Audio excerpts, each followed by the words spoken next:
Please open AnyTrans and connect your iOS device with it via the USB cable.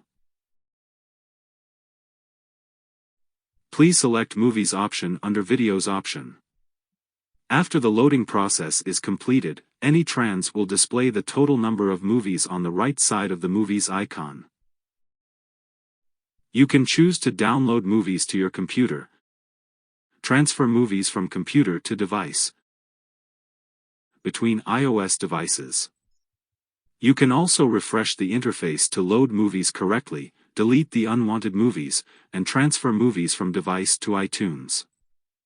Please choose the movies you want to transfer and select the transfer path.